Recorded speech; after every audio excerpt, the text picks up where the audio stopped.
Statistics Unit 5, Lesson 2, Population Average Hypothesis Testing. In this lesson, we want to test hypotheses about population averages, just like we did for population proportions. We want to test one of the possible statistical hypotheses, that mu is equal to a certain number, as opposed to it's different from that number, bigger than that number, or less than that number. Just for confidence intervals, we're going to use the fact that the distribution depends on whether we know whether the variable is normal or not and whether the population variance is known or not. Normal sigma squared known, we take x bar minus mu 0, where this would normally have been mu, but if under the null hypothesis, mu is mu 0, and then we would divide by sigma over the square root of n. When it's now unknown, we replace that with s, but then it has a t distribution, so we'll use the letter capital T instead. When the sample sizes are large, it doesn't matter whether sigma squared is known or unknown. We will end up with a standard normal distribution. We'll call that z. Therefore, we put sigma here and s here depending on whether it was known or unknown.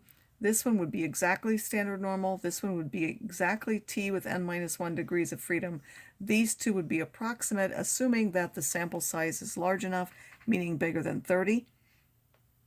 These three would come by using z-test. You have to put in your mu 0 value, your sigma, and then which alternative. So you would highlight which one of these you want. And then for the t-test, you put in mu 0. You don't have to put in a sigma. It will calculate s for you, and you have to put it in the alternative that you want. Either you select data or statistics to get your mean, and then you would have to enter that information as well for any of those. And on this one, since it's the z-test, you would again put in sigma in the alternative. Here you would simply put s instead of the sigma. Calculator doesn't know the difference between them. Rejection rules are similar whether the distribution is standard normal or t. You choose the correct ones based on the distribution. So when it's not equal, you reject for a small value of z or a bigger. The same is true with the t. This one is also the opposite of this one, just like this one is the opposite of this one. This one reject if z is less than z alpha. Here it's less than t alpha. Here bigger than z1 minus alpha. Here bigger than t with 1 minus alpha, where of course we need the degrees of freedom for the t as well. We can also always use the rule for the p-value, reject if the p-value is less than alpha, where that p-value is calculated based on which alternative you have, and on the distribution of the test statistic. So as an example, in a study on soil microflora, the total number of visible bacteria divided by 10 cubed per gram of soil was recorded for a sample of 34 soils. Assume the total numbers of viable bacteria are approximately normally distributed. Can we conclude that the average total bacteria divided by 10 cubed per gram of soil is more than 1,100?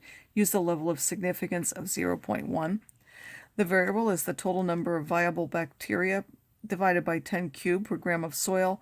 The population are all the 1 gram soil samples from this particular location. There are 34 samples there, so n was 34. The data, of course, is in the table, and alpha is 0.01. We assume that the variable is approximately normally distributed with unknown sigma squared. We want to test whether the mu is equal to this, or it says can we conclude that it's more than that, so that's the alternative, is that mu is more than that number. Because this is normal and sigma squared is unknown, it would have a t distribution, so t is x bar minus mu 0 s over the square root of n, where mu 0 is that number, 1,100. We would use data for this particular one. We put our data in list 1, or we could change that if we put it in a different list. We give the value of mu. We would select the bigger than alternative and make sure we highlight that out of the 3 choices, and then we would hit enter for calculate. It will give us the observed t value, the p value, and then the x bar and the s. We reject h0 if t is bigger than t, 0.933. Again, in order to find that, you would go to inverse t. You would get a 0.9 now. It has 33 degrees of freedom, and when you do that, you would find that that's 1.3077, or the test would give you the p-value itself. The p-value is not less than that, so we fail to reject, and we cannot conclude that the average total number of viable bacteria per gram of soil is more than 1,100. Remember again that we always give our statement down here in terms of HA, so it's either we can or cannot conclude that HA is true. In a study on a certain woody plant, a sample of 62 trees was chosen and the maximum tensile strength in kilogram per centimeter squared was measured with a mean of 752 and a standard deviation of 134.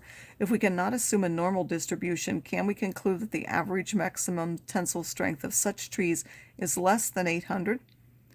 Now our variable is the maximum tensile strength. The population are all trees of that particular kind. There were 62 trees.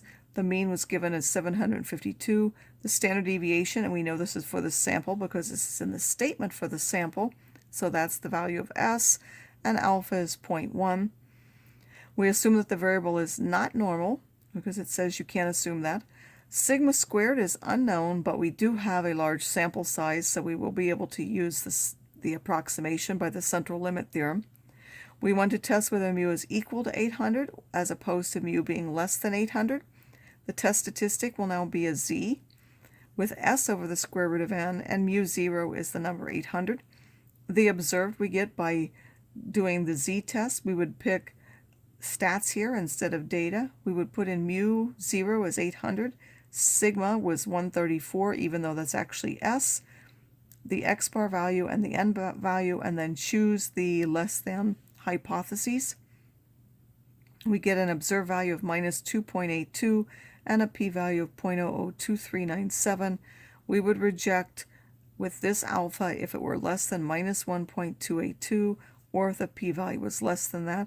It is, so we reject this, and we would conclude that the mean is less than 800, the mean being the average maximum tensile strength of those kinds of trees is significantly less than 800 kilograms per centimeter squared.